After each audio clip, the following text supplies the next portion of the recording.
see, what's today? 25, 26, 27, 28, 29, 30. 7th day of Christmas.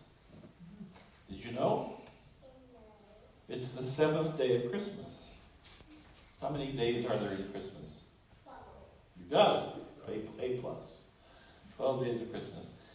And what else is today? It's the 7th day of Christmas, but it's also something else kind of important. Yeah. Ouch. New Year's Eve. It's New Year's Eve. Because tomorrow is what? New Year's Day, right? And I bet you there's a lot of people out there who have made New Year's resolutions. How many people made New Year's resolutions, or are making New Year's resolutions this year? I am. Just one other person? Shame on you. My goodness. I'm surprised. You know, that's a sign that you've given up. When you stop making resolutions, that's a sign that you've given up. Well, I'm making some resolutions, and I think it's a really good practice. Because even though probably within a week I will have broken my resolutions, at least I'm trying, right? I'm trying to do something right. So you want to know what my resolutions are? My resolutions are to stop biting my fingernails. I've been doing that my whole life, and it's dumb, and it's probably not very healthy. I'm going to get back to running again. So I'm going to get out on the road and run as much as I can.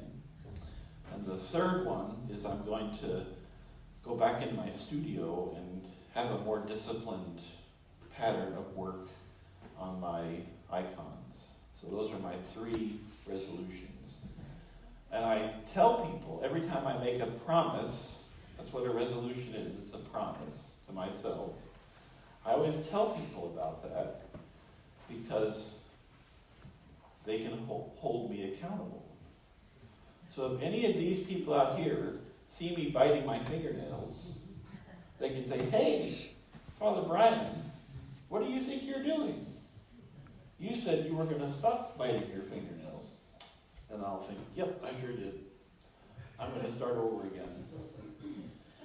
So resolutions are good. So you should think about what you want to change or what you want to do differently going forward from tomorrow. Maybe it's to treat your brother or sister with more kindness. Maybe it's to get up when the alarm goes off instead of laying in bed and moaning and groaning. Maybe it's to eat one piece of fruit every day. You know, you can make these promises to yourself, and it helps to improve your way of life. But I think it's really important that you should tell people what promises you make so that they can help hold you accountable to that. They can help you keep that promise. And then, inevitably, because we're human, we'll fail, we'll make mistakes, we'll forget, and then you can learn something about regret and guilt and forgiveness. Okay? Good. That's the next lesson. Regret and guilt and forgiveness. You don't need to know about that right now. All right, thanks.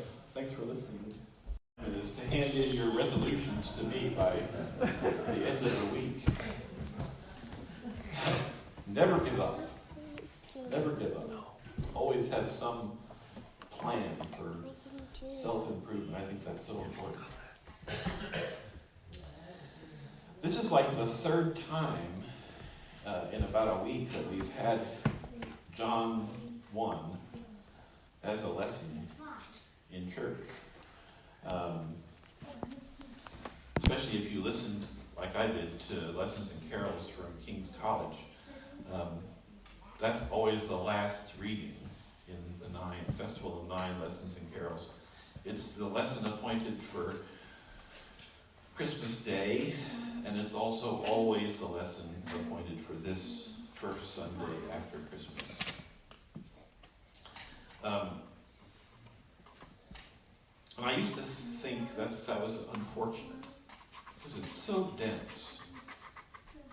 It's so hard to understand John's language. He is famous for being kind of impenetrable, mentally impenetrable. The way he writes, the way he thinks so theologically, it kind of like folds in on itself and starts to almost collapse. You know, it can't sustain its own weight. And I came to the realization one Christmas that actually what John is doing here is he's just telling us the story of Jesus' birth. Just like Luke does with the nativity in Bethlehem, in the inn where there was no room, and the shepherds and angels. It's a very different kind of nativity, but it's still a story about the birth of Jesus. And the difference is that Jesus in John's gospel exists before space and time. In the beginning was the Word, and the Word was God. The Word was with God, and the Word was God.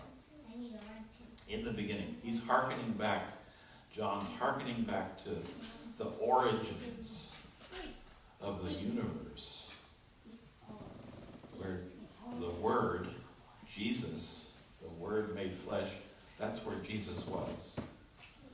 He was there before anything was made. He was present at God's right hand. And then he goes on to say, and the Word became flesh and dwelt among us. That's Mary and Joseph and the baby. But the Word was in the beginning with God. So John's story about the origin of Jesus goes way, way back, before anything existed. Jesus, the Word, existed with God. In fact, before Christmas existed, Jesus, the Word, existed. I saw a sign over at the high school on 31, which annoys the heck out of me. Keep Christ in Christmas, it says. Keep Christ in Christmas. Okay, well, I'm sorry. I don't think Jesus needs us to defend him from any kind of secularization, first of all. And second of all,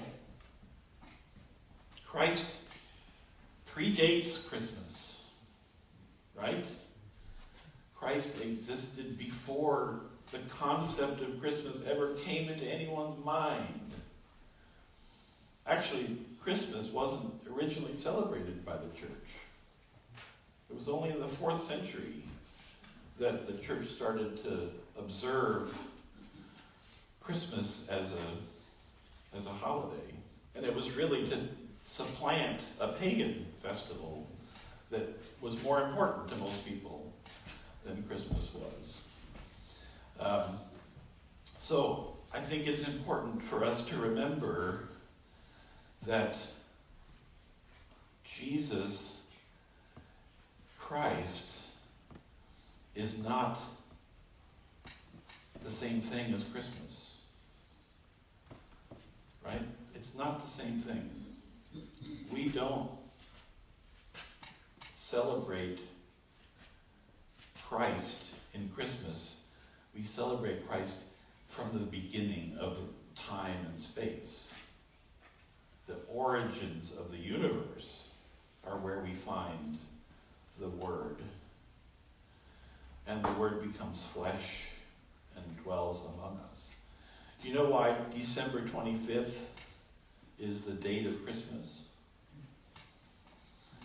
Because 9 months before that is the Feast of the Annunciation, March 25th, which was actually a celebration of the early church. And so someone figured out, well, Jesus must have been born exactly 9 months after he was conceived. So let's make December 25th his birthday. It's all rather random. And so it kind of bugs me when people act like we own Christmas. And Christmas is all about Christ. And if you don't celebrate Christmas the way we think you should celebrate Christmas, then you're not doing it right. I want to say, celebrate Christmas how you want to. Have fun, enjoy yourselves, and come learn about Christ and learn about his humility and his love for all people. And then we can sort things out. But to start out by saying you're doing it wrong seems like a really bass-backwards way to approach evangelism. That's the problem with evangelists, right? They're not humble. They have no sense of humility. They have no sense that they might not have the right answer.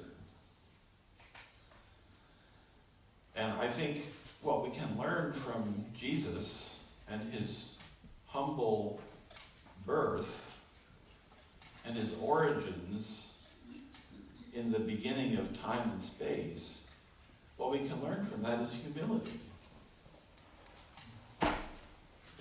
We can engage with the world from a posture of reverence and love and interest in the other and humility. You know, Jesus was born in very inauspicious circumstances. And you'd never know that from some people that you talk to. You'd think he came in a lightning bolt from a cloud. So, Merry Christmas. Happy New Year. Enter into this season of joy and festivity with humility. That's the invitation that Jesus gives us here and now, is to love and approach gently the world in its need, in its sin, in its brokenness, and call it back into relationship with the one who can heal.